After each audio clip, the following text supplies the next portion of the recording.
Okay, so recently, in fact, my last video was a Spider-Man Goon video, right? And not gonna lie, it's doing amazing in terms of views, likes, all that. But there was some comments that I felt were justified in criticism, saying, you know, this Goon series feels like it should be more of just you. You know, like your energy is what makes the Goon series.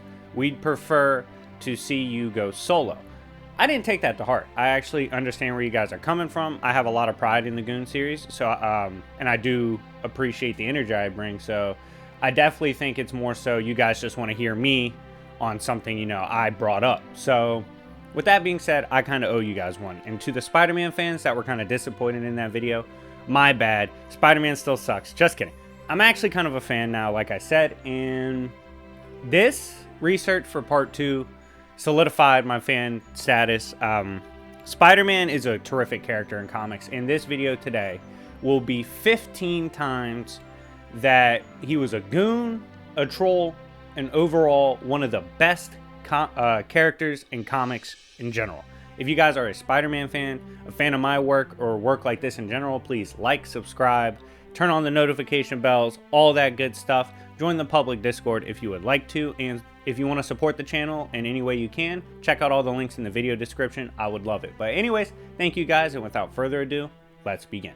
So, to start off today's Spider-Man video, we're going to go with the moment that Cable gave him future GOAT status. Now, you're going to see in this video today that a lot of characters, when they speak on Spider-Man, they refer to him as the GOAT. So Cable, obviously being from the future, was evaluating the heroes before him, and he was talking about some of them, and he was like, you know, they do this, they do that. Then he gets to Spider-Man, he goes, Spider-Man is an anomaly. And he says, the craziest thing about Spider-Man is if you observe him, nothing might seem too special. I mean, he is a superhero himself, which is cool, but nothing too crazy seems to be going on about him. But Cable says this dude goes on to be the GOAT. Like, he is the GOAT and the inspiration of all heroes, which is wild that, you know, Spider-Man's getting big dogs to put him over. Even from the future, they're saying he's going to be the GOAT, which is dope. Next, the time kind of Daredevil gassed him up when Spider-Man broke into his shit. So, Daredevil's no slouch, right? Obviously, his radar sense is A1. He's sitting in his place, like, pondering, and he senses something breaking in. But it's not natural, right? He's like, is it the hand or something? Because he can't really, like, hear them clearly breaking in, even though his sense is wild. He senses a strong heartbeat, and then he senses just pure power. Like, just pure power that Peter doesn't even know he really has. And there's some weird moments with Peter's power you'll see throughout this video that you're like, yo, is he stronger than I thought? Is Parker on steroids? But regardless, he's like, yo, this dude is pure power, and he's the best of all of us. And then Spider-Man goes, Daredevil, and I was like, oh shit. But just the way Daredevil gassed him up like that, definitely a Goon moment. Next, this is actually personally one of my favorites. This is the time he ran into T'Challa. They're discussing science, right? A lot of things people forget is how fucking smart Peter Parker is, okay? One of the smartest minds in Marvel Comics. And so he's going back and forth with T'Challa. T'Challa's explaining how advanced Wakanda is, specifically in the science category. But not everything, you know, in the health and science department is covered yet. You know, that shit happens. But he presents Peter with a bowl of herbs, right? And he's like, but this, you know, this will help. This heals, all that. Eat up. Peter was like, can I put dressing on this? Panther was like, dumb bitch, that's the herb of the Black Panther. And Peter's like, yo, like, how can I eat this? Bro, you want to talk about putting someone over? Panther goes, you have the heart of a king, and you're a warrior. You're basically Black Panther. Go ahead and eat. And Peter just starts munching on them. I'm like, what? So yeah, basically, we find out Peter Parker's low-key Black Panther if he wants to be, and could be, and was even invited to eat from the herbs, and asked if he could put dressing on it, which is crazy disrespectful, but it was a hilarious moment. Next, the time Johnny Storm low-key admitted he was jealous of Peter Parker's drip.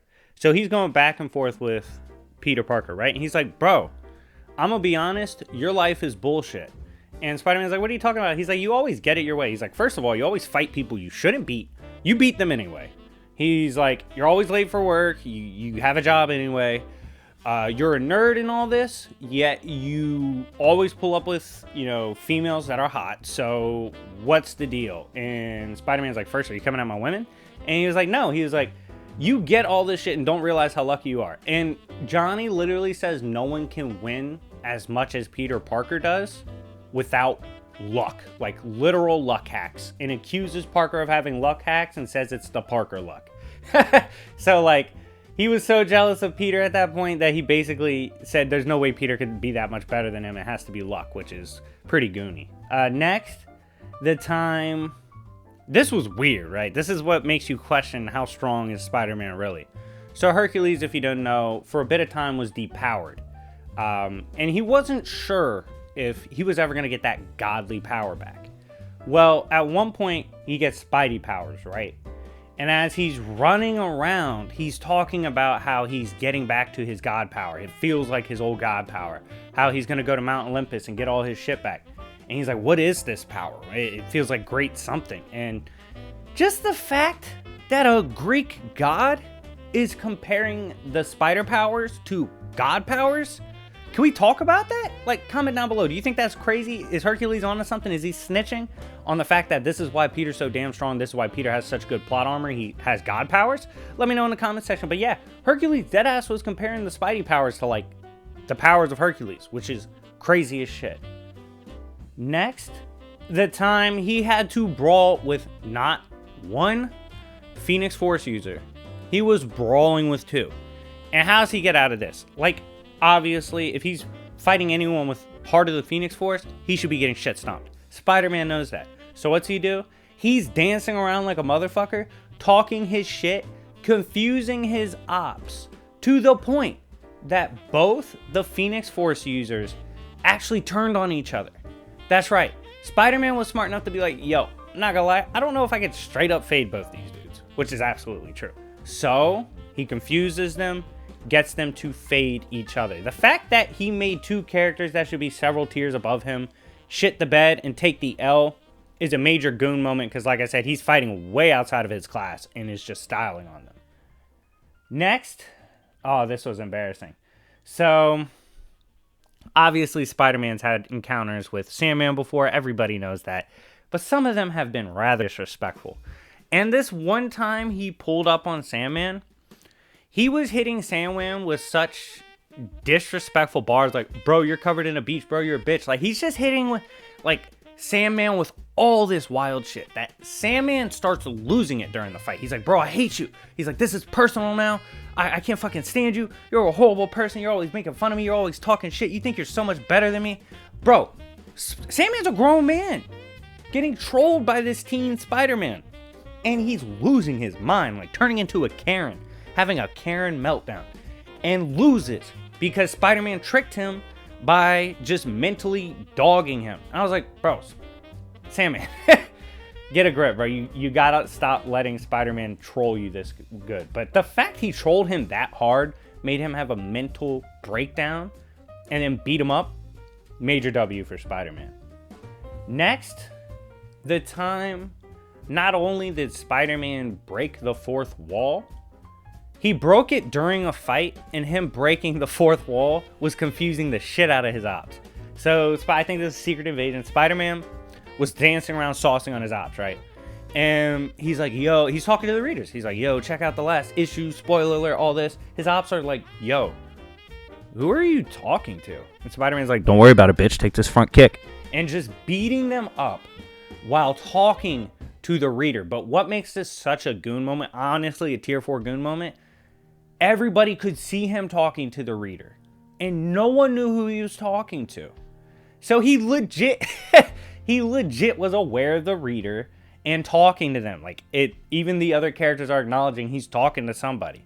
So that's a wild-ass moment for Spider-Man versus Cosmic Armor Superman win. But yeah, oh my god, that shit was Mad crazy because he's legit just talking to the audience mid-fight.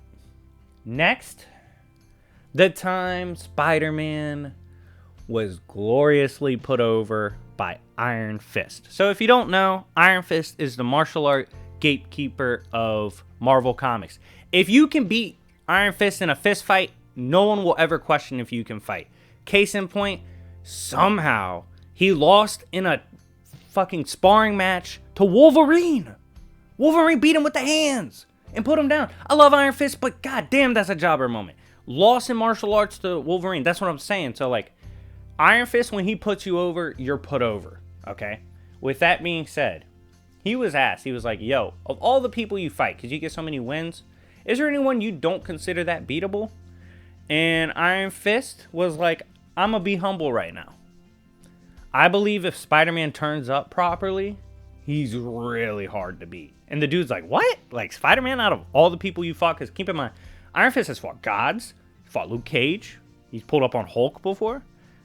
He's fought all the X-Men before. Like, he's done a bunch of wild shit. And he goes, nah, Spider-Man is low-key a telepath with it. The way he dodges all my shit. And he's annoying as fuck to fight and is a low-key problem. Just him getting Iron Fist to put him over when he's not even around, godly. Next, the time that Nightcrawler basically calls Spider-Man Superman. What I mean by that is he was talking about, you know, Nightcrawler's always jobbing, putting people over. That's his role in life. I fucking hate Nightcrawler. But anyway, so Nightcrawler, like, when I saw Nightcrawler lose every sparring match to Wolverine when he can literally fucking teleport, ridiculous. How can you not get the drop on people you teleport? That's crazy. But anyways, Nightcrawler was like, Spider-Man, you are the hope of the Marvel Universe. You are the reason people fight. If Spider-Man doesn't exist, there's no hope. You are hope itself. You represent it. The way you view the world, all that, it's what gives us hope. And Spider-Man's like, bro, that's just how I look at the world. Like, real shit, this is just the Spidey drip. Like, I'm not even doing anything special. But the fact he was given the narrative power of low-key Superman power of hope right there by Nightcrawler, look at Nightcrawler putting someone else over and giving us a beautiful Spider-Man moment. Next, the time he knocked out Hulk. I know what you're thinking. You mean he really beat up Hulk? That's actually not what I'm referring to. He knocked out Hulk with a meme. A knock-knock joke. Like, he was brawling with Hulk and dancing around him, and Hulk's like, you're fast, you know, you're strong, Bugman, but I'm going to hurt you. And he tells Hulk a knock-knock joke mid-fight, right? Like, he's just telling him a joke. This joke was such a banger to Hulk that he literally reverted and was KO'd into Banner form. And Spider-Man was like, easy W, bitch. And I was like, bro, this man's folding Hulk with memes. Yeah, just jokes alone, he was able to beat Hulk. So yeah, don't be surprised that Spider-Man's so comfortable pulling up on Hulk. He knows how to handle his ass. Next, we have the time that Goblin almost took a massive L. And he was talking shit to Spider-Man. But the way he did it put over Peter Parker in a raw-ass moment, okay? So basically, Goblin admits, he goes, you're better than me. You're physically my superior. Like, if we just had a physical fight, Spider-Man, you'd beat the shit out of me. He was like, you're smarter than me. I'll admit that. You're actually probably smarter than me. I'd admit you even have more resolve than me. And he was like, but guess what? For a moment there, I almost made you snap. I almost made you not be nice. I almost made you fuck me up. And he was like, the fact that I'm going to spiritually break you is a W. And I was like, bro, that's not the W you think it is. First of all, dumb bitch, Peter didn't break. Like, you didn't make him break. He looked into the darkness and didn't fold. 2, you just admitted he's better at everything. Shut up. You no longer can talk about anything. Like, you just admitted your greatest op is better than you at everything. Shut up. Like, that's not the trash talk Goblin thought he was. And it actually, in my opinion, put over Spider-Man in that moment and made us realize how raw Peter Parker is. Next. Oh, this was it. Okay, this was the moment for me. Rereading it, I'm like, you know what? Spider-Man's dope. So, obviously, there's been civil wars between the superheroes, fights, all that. Cap versus Tony, you know, beef's real. Well, Tony, all them, they're fighting, right? Spider-Man pulls up and gets the shield. And he drops down. And he's like, look, real shit, I'm an Avenger. And he was like, Avengers, this isn't what we are. We're not thunder gods that roll around enforcing shit. We're not dudes in suits thinking they're better than everyone. We're not superheroes that fly around being the ultimate authority because people aren't listening to us. That's not what Avengers do. And he was like, right now, you guys aren't Avengers. And he said, if you want this to keep going on, Tony, you're going through me because I am an Avenger, and that's what real Avengers do. And I was like, damn, Spider-Man dropping bars on all of them. Like, he really vibe checked all of them in that moment and made them realize their place. Like, yo, like, get your shit together, dude. We're on the big stage and y'all are being dumbasses. Like, if you want to fight, I'll give you a fight. And I'm doing it because I'm an Avenger and you are not representing the brand. That was a cold ass vibe check, and I gotta give Spider-Man credit for that. Next, these last two moments are crazy. And the last one I'm talking about hurts my pride, and I'm sure y'all can guess what's coming as the final moment. Comment down below if you think you know what the final moment will be that hurt my feelings to cover. But anyways, next, this is such a dope moment. So Peter Parker died, right? Spider-Man died. His astral form goes to death. And he's not ready to accept death. Why? He's Spider-Man, baby. He's got shit to do. But when he gets there, he sees Infinity Gauntlet Thanos, right? Thanos there with his IG on. And Thanos was like, what's up, bitch? You're in my hood. Spider-Man's like, bro, I don't want to be dead. Fuck this dead shit. And they're going back and forth. That's when Spider-Man sees a young girl there, right? And she's like crying over in the corner. And she's dead too. And Spider-Man goes, no, she's too young, Thanos. You can't claim her. And Thanos is like, this is the realm of death. Like, it's impossible to go back. Spider-Man wasn't accepting that shit. Keep in mind, it looks like Thanos has his gauntlet. Spider-Man said, fuck it. Punches Thanos in his shit. Starts brawling with Thanos. Astral form versus astral form. And was like, fuck you, Thanos. You can't kill a kid, bro. I don't care how strong you are. You're gonna take this out. I'm getting that kid out of here. And Thanos, like, at one point actually said Spider-Man is an inspiration to all the villains because his heroism causes them to want to match it in evil shit. He's like, you're the pinnacle of good shit and we're trying to knock you off. But his effort and the way he brawled and wouldn't stop made death release both him and the girl. And he was able to save them both. Absolute savage moment. Next, hit the like button. 1,000 likes for part 3. You know the drill. This is the moment I didn't want to talk about because it's such a fucking L for Kingpin, man. God damn it. Alright, so look. Spider-Man walks up on Kingpin, right? Everyone surrounded them. This is a hood-ass moment. It's about to be a hood fight. Kingpin's like, what's up, bitch? He's all fly. He looks fly as fuck. Got his pimp cane. He's like, what's up, Spider-Man? You ready to get your ass beat like I always do? Bro, Peter takes his mask off and was like, look, bitch. Let's run the hands. Starts beating the shit out of King. Alright, sorry, my thing lagged literally because it's such a bullshit moment. Kingpin should always win. But anyways, so they start scrapping, right? And Peter starts beating the shit out of him. And he's talking mad shit. He's like, yo, at the end of the day, you're just a fat balloon. And a needle, one day, is gonna pop it. And you know what? I'm that needle, pussy. And Kingpin's fighting back. Bro, Peter dragged his ass. Made him look horrible in front of the hood. And then when he had fucking Kingpin down, he put a hand like near his face. And he's like, if I release webbing inside your body, you'll die within 3 seconds. He goes, 1, like grips his mouth and puts his like hand near it. And it's like 2, 3. Oh my, bro. Kingpin's low-key getting a whole story arc to fucking make up for this soon with Devil's Reign, because this was a wild-ass moment where Spider-Man really G-checked his shit, and I did not like it, but I gotta give him flowers on that one. That was a wild-ass ass-whooping. Anyways, guys, thank you so much for watching. Let me know what your favorite moment from this video was and what moment you want to see in part 3. Again, thank you so much for the feedback. I understood what y'all meant in part 1. I wasn't mad or anything. And I wanted to show this part 2 as a way to say thank you for watching and trusting me to make good content. But anyways, thank you so much. It's been your boy YFV, aka Jobbers and Goons, and I'll see y'all later. Peace.